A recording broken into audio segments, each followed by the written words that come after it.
I think that often when people say, what are human rights, they think they're something sort of remote from us. They're international things that really don't affect us here in Britain at all.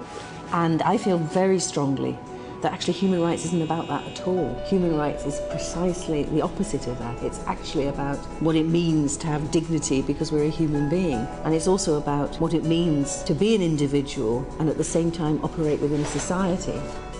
Morning, everybody. How are things? Cherie Booth QC is a human rights lawyer and founding member of Matrix Chambers, a group of barristers specialising in civil liberties and human rights litigation. She's passionate about translating human rights values into an understanding of human rights and the law in the UK.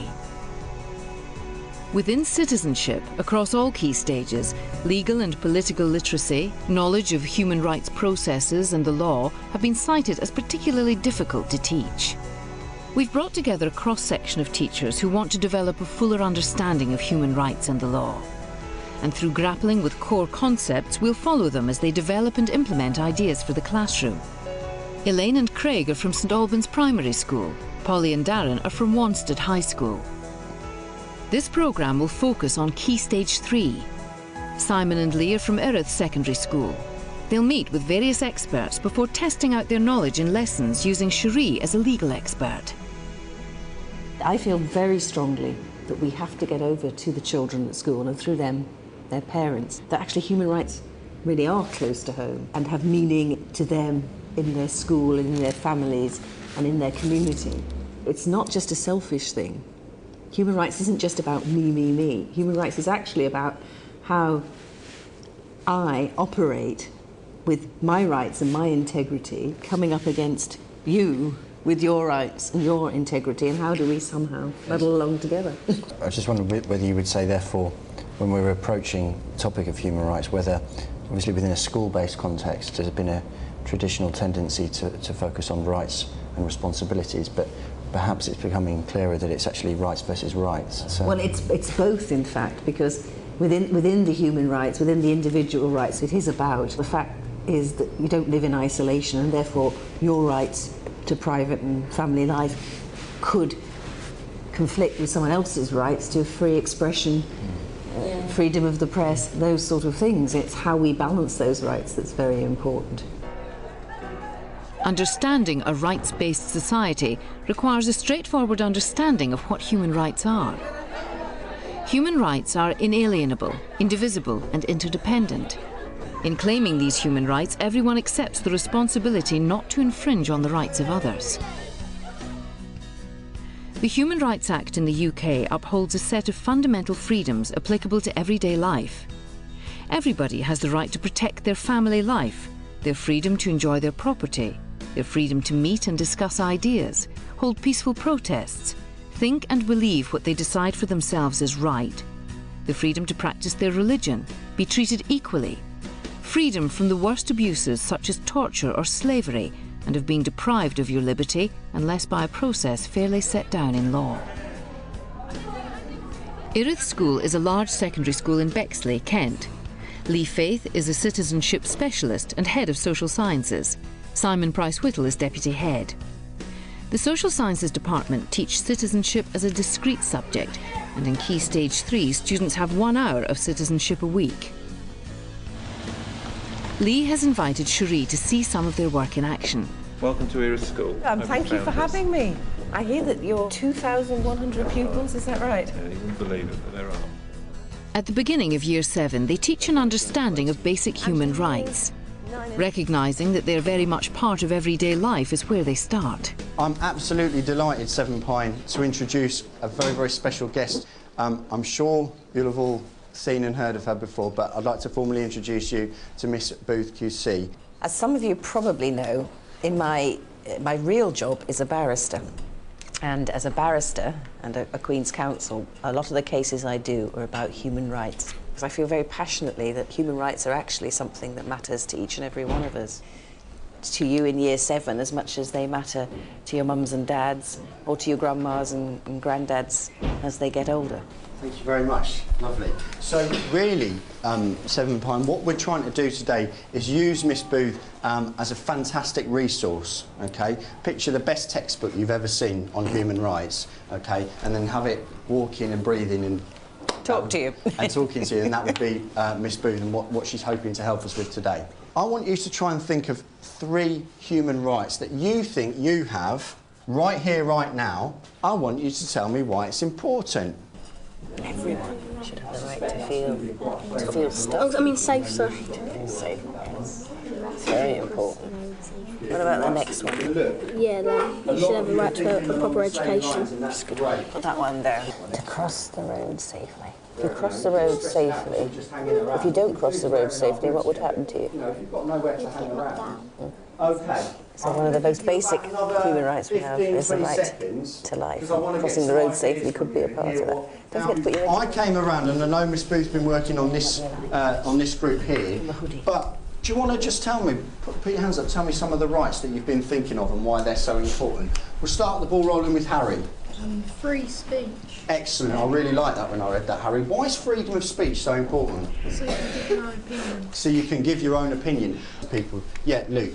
To stand and hang around with your friends in local areas. Excellent. Why is that really important, Luke? Because otherwise you won't have a social life. Excellent. Kayla, you had your hand up. To feel like safe on buses and places because big gangs hang around. Yeah. OK, that's a really good one. I was thinking very much about your lesson, and one of the lessons that Eleanor Roosevelt, who of course was the chair of the original committee that wrote the Universal Declaration, the message she wanted to get over was that where human rights began were in the small places close to home, which is why in your lessons, if you can get them to understand that human rights really are close to home and have meaning to them in their school, in their families and in their community, then they'll get the message. The United Nations Universal Declaration of Human Rights first articulated the idea of rights for all in 1948. They were a global collective response to the atrocities of the Holocaust and the Second World War, a reaction against the abuse of the power of the state. Eleanor Roosevelt was one of its founding visionaries. This Universal Declaration of Human Rights may well become the international Magna Carta of all men everywhere. Soon afterwards, British lawyers took the lead in turning it into the European Convention on Human Rights, or ECHR, one of the Council of Europe's earliest treaties ratified by the British government in 1953. Until very recently, it was the ECHR that UK citizens turned to challenge specific breaches of Convention rights. It wasn't until 1998 that 16 of the Convention rights were incorporated into UK law through the Human Rights Act. The Act came into force on the 2nd of October 2000. This is a really important Act. It's about bringing British people's rights home. It's a statement of rights and responsibilities. We've been subject to it for over 50 years, but it's just been very difficult to get at these rights because people haven't been able to go to the British courts, they've had to go to Strasbourg. Universal Declaration, the European Convention, the Convention on the Rights of the Child, the Convention on Torture, all of those are actually international treaties, not directly enforceable in our courts unless the government passes through our parliament legislation that brings them home. And so when we're talking about the European Convention of Human Rights and the Convention on the Rights of the Child, for example, is the Convention on the Rights of the Child remains an international convention. But there are a lot more detailed rights in the Convention of the Rights of the Child, which are goals, if you like, that have been set by the international community for what we'd like to see for all our children. But for the most part, even the fundamental rights and freedoms legally enforceable under the Human Rights Act are not absolute. That's to say there are limitations or qualifications on most rights.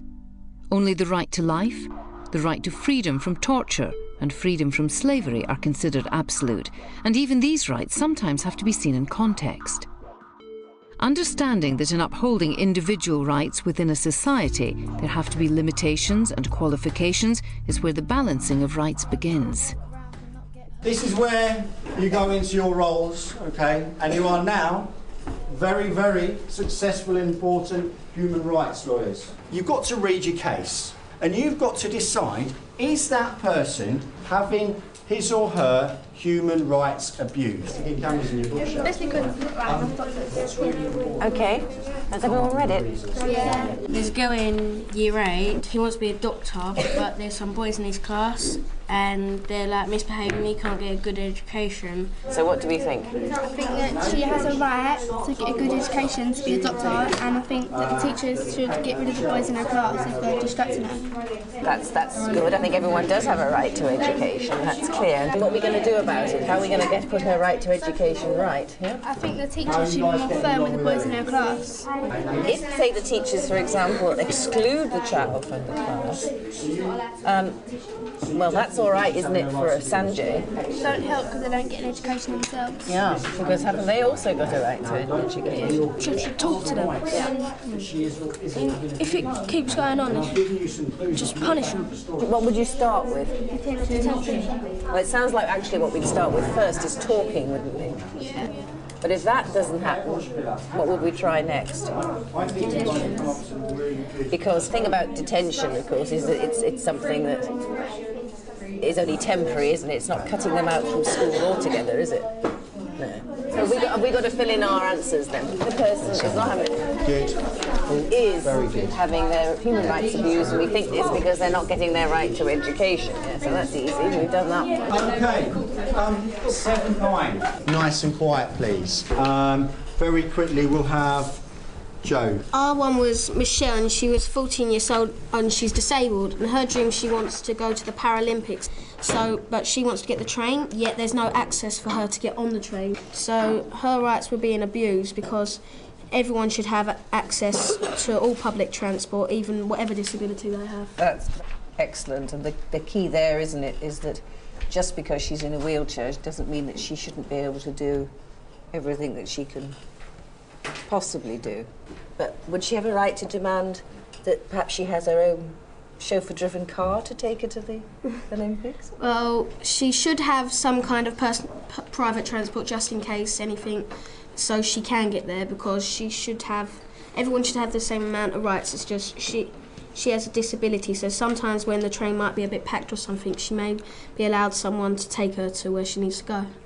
But what about if the money that you spent on giving her the private car meant that somebody else couldn't, for example, have a playground? Well, then a lot of people's rights would be like abused, so someone's going to have to decide how you make the balance. Yeah. Could we just thank Miss Booth very, very much in the warm way we do it here for all of her help and her expertise this morning. Thank you very much. If anyone ever asks me about human rights, I say the thing about them is that they're never actually really as black and white as you might think. They're all about degrees, and they're all about what we lawyers call proportionality often, and that's particularly the case in the qualified rights. Because you have, in Article 8, you have everyone has a right to private and family life. Except, and then the exceptions are the restrictions that are necessary in a democratic society, where we all have a say, and that's partly about the whole business about the individual, yes, but you've got to look also at the community. This grey area, would you say this is the crux of the challenge in delivering human rights education to young people, is highlighting this issue of proportionality? I think so. I think it's something that everybody needs to know, not just the children, but everybody needs to know. And the idea of proportionality is not simply that there isn't a right and a wrong answer, but that there are grades in between. But it's also that if you're talking about using the power of the state to restrict people's rights, then the idea of proportionality is you only make the smallest moves away from the people's rights, if you like. And so even though you might have a case where, yes, you've got a right, but yes, there's a countervailing public interest which needs to be set against that right. The question is, have you done the least intrusive way of exercising this public interest? It's very sophisticated. It's like a utilitarian approach to ensuring that the greatest number have their rights protected. Yeah. Except that in the end, of course, at the heart of human rights is the individual. And so some of your rights, even if you're the only person who's affected, the fact that you may still be able to defend those rights. As part of active citizenship at Erith School, the school council regularly visit their local council. The Human Rights Act imposes a duty on all public bodies that perform public functions to respect the rights in the Convention. They now have to put human dignity at the heart of the way they deliver services, and the rights values of reasonableness and proportionality have to provide a framework for the way they make decisions. Cases claiming breaches of human rights can only be brought against public bodies. Do you get any training on human rights? We get huge amounts of training, most of which is voluntary. But for us, as counsellors, we've got lawyers and other people that are the experts in their field, and they help make sure that we don't contravene human rights. As far as public authorities are concerned, and the public authorities are essentially Parliament, the courts, and things like local authorities. They also cover what used to be nationalised industries. It covers the police and hospitals and bodies like that. But it does mean that now we've got those rights, that in all sorts of ways people can challenge what the local authorities do. So, for example, if you have an old people's home and the old people are put to bed at 8 o'clock at night, even when they don't want to, which is run by a local authority. In those circumstances, you could use the Article 8 right to respect your private and family life to say that I, as an elderly person, don't want to be forced to go to bed at 8 o'clock. And then you could challenge the local authority about that.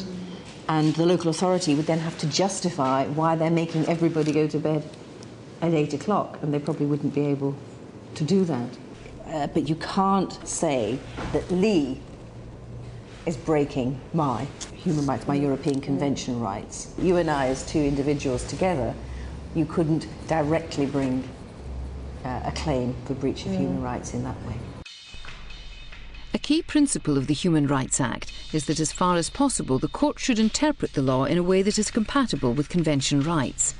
To monitor any new legislation, the JCHR, or Joint Committee on Human Rights, was set up. Obviously, if the whole cause is to be effective, it's not just the law and its administration, it's the law operating within a positive public culture. The phase that I hope we're moving into is where people see that it's a useful framework to help them do their job in the right way. The role of upholding rights, justice and democracy within government in the UK falls to the Department of Constitutional Affairs, the DCA. James Wood, a citizenship teacher from Hartswood School, Hertfordshire, spent a year on secondment with the DCA looking into educational resources around these areas. Simon invited James to Erith to share ideas and help him develop his lesson. Welcome to Erith School. Thank you very much. We're very glad to have you here because we're right out of our depth.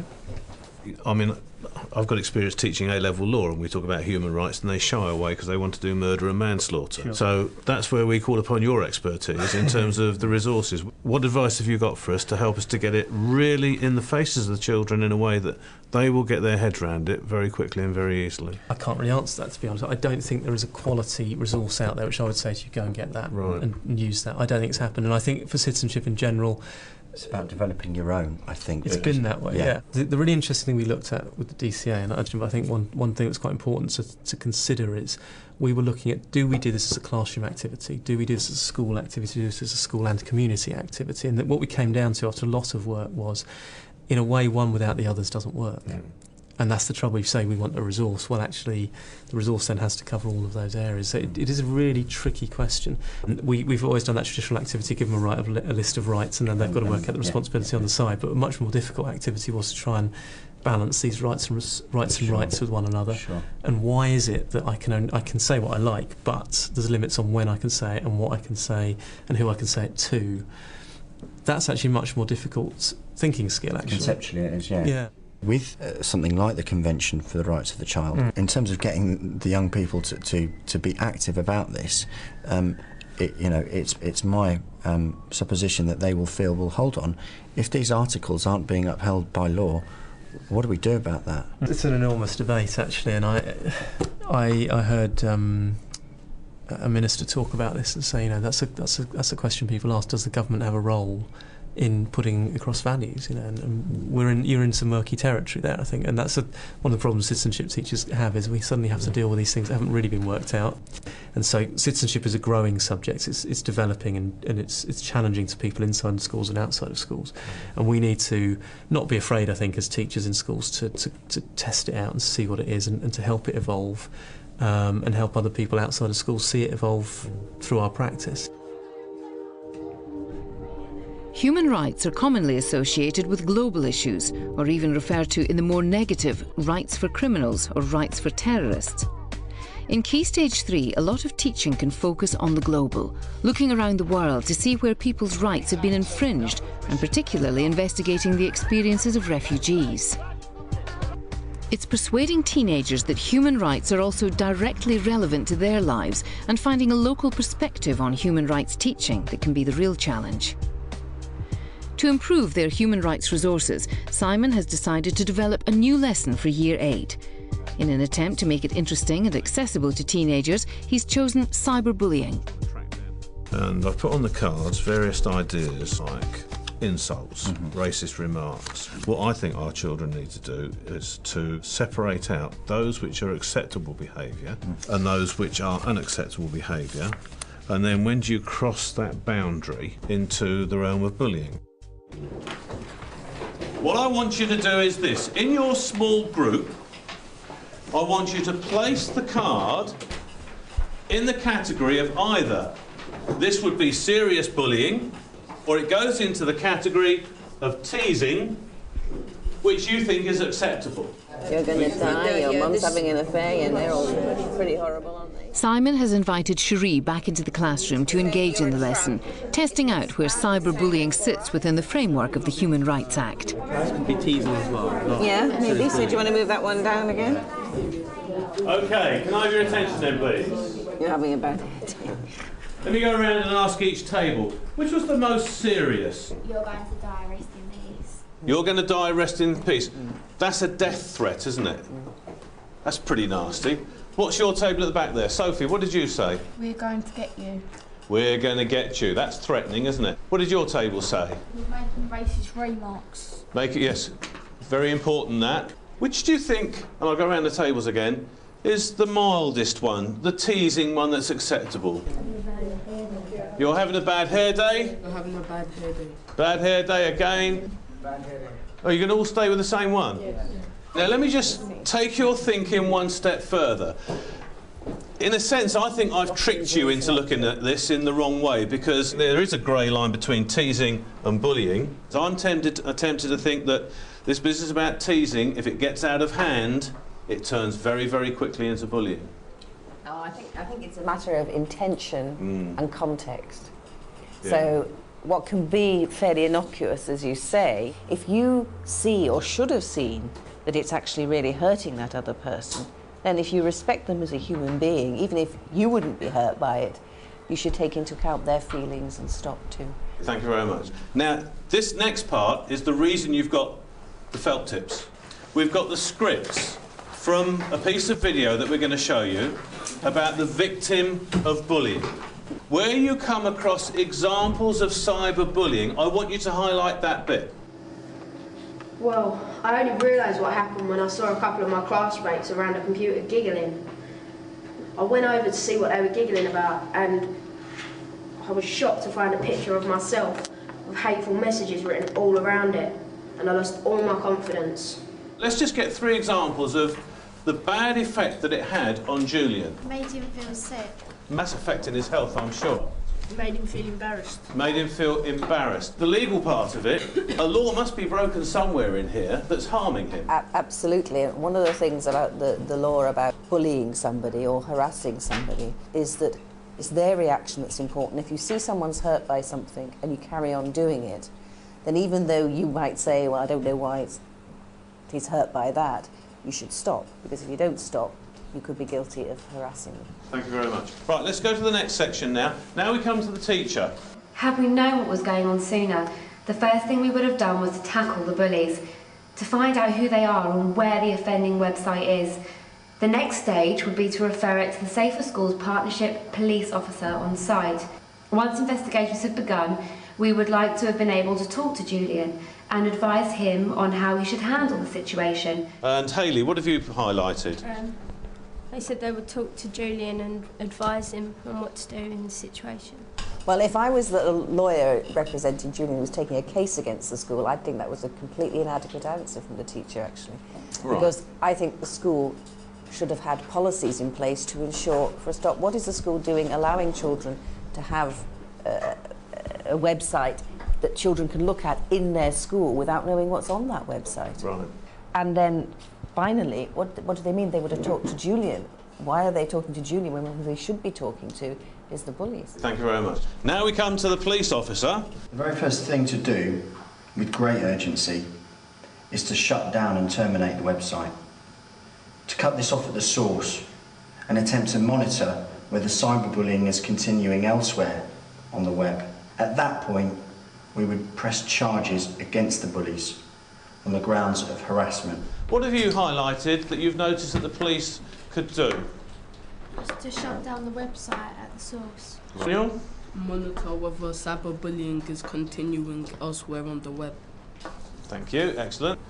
Well, looking at him, I'm perhaps not surprised that he seems to have given quite a good answer, I think, in that respect. One would hope, actually, that you wouldn't have to get as far as bringing the police into a school.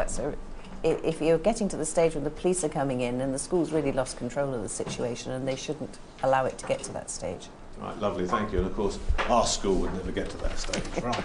For Simon and I, we felt it to be very relevant to the kids, but also something which there hasn't been much coverage of. But it didn't necessarily raise it wasn't necessarily a human rights case, but it certainly arose, human rights issues arose within the case. What was interesting with the lesson was the fact that the pupils, I thought, picked up on it very well. They did, didn't they? And, you know, from when they went into the lesson and really hadn't thought about it at all, they'd really started to get a handle on and understanding that it was a lot more serious than just mucking about, and it can lead to very serious things. And I was very pleased with the way that went. All you've got to do is say one thing that you've learnt today. I've learned that you have the right to privacy. Something that you think could be like harmless teasing could lead into serious bullying. We learned that we've got to have our own rights without interrupting other people's rights. Very good answer. And there's the bell. We're saved by the bell. Miss Booth, I cannot thank you enough. It's made a terrific difference to the lesson. You enjoyed it? Yeah. Round of applause then, please, for Miss Booth. Thank you very much.